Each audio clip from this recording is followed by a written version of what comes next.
তখন পৃথিবী, চন্দ্র, সূর্য, গ্রহ, তারা কিছুই ছিল না। একাকী মহান আল্লাহ রাব্বুল আলামিন, যিনি সমগ্র বিশ্ব জগতের প্রতিপালক। আল্লাহ তাআলা কলম সৃষ্টি করে তাকে আদেশ করলেন, হে কলম তুমি দেখো। এই আদেশ পেয়ে কলম বলল, হে আমার রব, আমি কি লিখব? আল্লাহ বললেন, তুমি লা ইলাহা ইল্লাল্লাহ। এই আদেশ পেয়ে কলম 400 বছর ধরে লা ইলাহা ইল্লাল্লাহ লিখতে থাকল। যখন 400 বছর অতিক্রম করল, তখন আল্লাহ রাব্বুল আলামিন কলমকে জিজ্ঞেস করলেন, হে কলম, তুমি কি লিখছো বলো তো? কলম কাঁপতে কাঁপতে বলল, হে আল্লাহ, আমি তো শুধু লা ইলাহা ইল্লাল্লাহ লিখছি। আল্লাহ বললেন, তুমি এর শেষ অংশ কেন লেখনি? কলম ভয়ে আতঙ্কিত হয়ে বলল, হে আমার রব, আপনি কার? আপনি এক, আপনি ছাড়া আর কোনো উপাস্য নেই। তবে আমি এই নামের শেষে কি লিখব তা তো আমার জানা নেই। তখন আল্লাহ বললেন, হে কলম, লিখো লা ইলাহা ইল্লাল্লাহ, এবং এরপরে আমার সবচেয়ে প্রিয় বন্ধুর নাম যুক্ত করে লেখো, মুহাম্মাদুর রাসূলুল্লাহ সাল্লাল্লাহু আলাইহি ওয়াসাল্লাম। এই কথা শুনে কলম কয়েকশো বছর লা ইলাহা ইল্লাল্লাহ মুহাম্মাদুর রাসূলুল্লাহ লিখতে থাকলো, যখন কিনা বিশ্ব, জাহান, আকাশ, গ্রহ, নক্ষত্র কোনো কিছুই সৃষ্টি হয়নি। তখনই এই কালিমা অন্তত 400 বছর।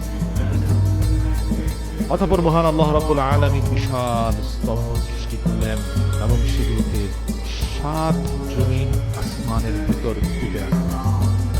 তাফসীরে কারকেরা উল্লেখ করেছেন, এক একটি স্তম্ভ থেকে আরেকটি স্তম্ভের দূরত্ব 700 বছরের পথ। তারপর আল্লাহ তাআলা আরশ সৃষ্টি করলেন এবং এই আরশ বহনের জন্য 4জন ফেরেশতা যুক্ত করলেন। তাদেরকে আল্লাহ বললেন, হে আমার ফেরেশতারা, তোমরা এই আরশ বহন। কিন্তু কোনোভাবেই তারা এটি বহন করতে পারল না।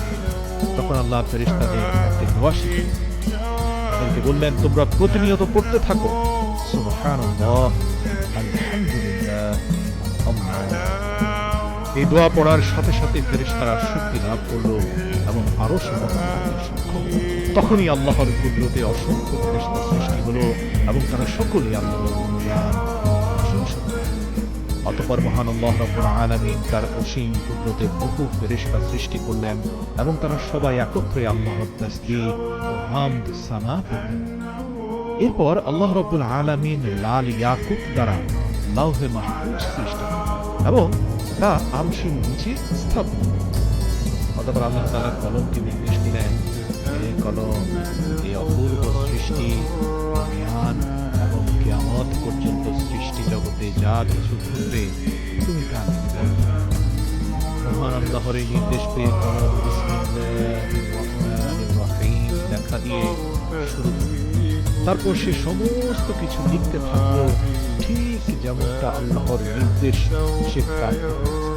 আদি মানব থেকে 1,40,000 নবী রাসূলের নাম, তাদের জীবন, সমস্ত ঘটনার বিশদ বিবরণ কিয়ামত পর্যন্ত যা কিছু ঘটবে তা কলম লিপিবদ্ধ করবে। যদি ভাবেন শুধু নবী রাসূলদের নাম, ভুল করছেন প্রিয় ভাই। আমার আপনার জীবনে যা কিছু ঘটবে তার পুঙ্খানুপুঙ্খ হিসেব তো আছেই। এমনকি একটি গাছের শুকনো পাতা কখন কিভাবে পড়বে, কোথায় পড়বে, তার সকল তথ্য কলম লিখে রেখেছে সৃষ্টির। অতঃপর আল্লাহ রাব্বুল আলামিন পানির দিকে দৃষ্টিপাত করতে লাল ইয়াকুত ভয় পেয়ে পানিতে রূপান্তরিত হয়ে গেল। তখন আল্লাহ তাআলা সেখান থেকে উত্তরে, দক্ষিণে, পূর্বে ও পশ্চিমে তরঙ্গ উঠিয়ে দিলেন এবং পানির উপর ফেনা চলতে লাগল। এই ফেনাগুলো একে অপরের সাথে সংঘর্ষ করে এবং আল্লাহর হুকুমে আগুন সৃষ্টি হলো। কিছুক্ষণের মধ্যে সে আগুন থেকে ধোঁয়া নির্গত হলো। অতঃপর আল্লাহ তাআলা সেই ধোঁয়াকে 7 ভাগে বিভক্ত করলেন। প্রথম ভাগ দিয়ে তিনি পানি তৈরি করলেন, দ্বিতীয় ভাগ দিয়ে তিনি তামা তৈরি করলেন, তৃতীয় ভাগ দিয়ে তিনি লোহা তৈরি করলেন, চতুর্থ ভাগ দিয়ে তিনি ষষ্ঠ ভাগ দিয়ে তিনি মায়ারিদ তৈরি করলেন, সপ্তম ভাগ দিয়ে তিনি ইয়াকুত সৃষ্টি করলেন। এরপর আল্লাহ তাআলা তার অসীম কুদরতে প্রথম আসমান পানি দ্বারা, দ্বিতীয় আসমান তামা দ্বারা, তৃতীয় আসমান লোহা দ্বারা, চতুর্থ আসমান রূপা দ্বারা, পঞ্চম আসমান সোনা দ্বারা, ষষ্ঠ আসমান মায়ারিদ দ্বারা, সপ্তম আসমান ইয়াকুত দ্বারা সৃষ্টি করলেন। এভাবে এক আসমান থেকে অন্য আসমানের দূরত্ব 500 বছরের সমান।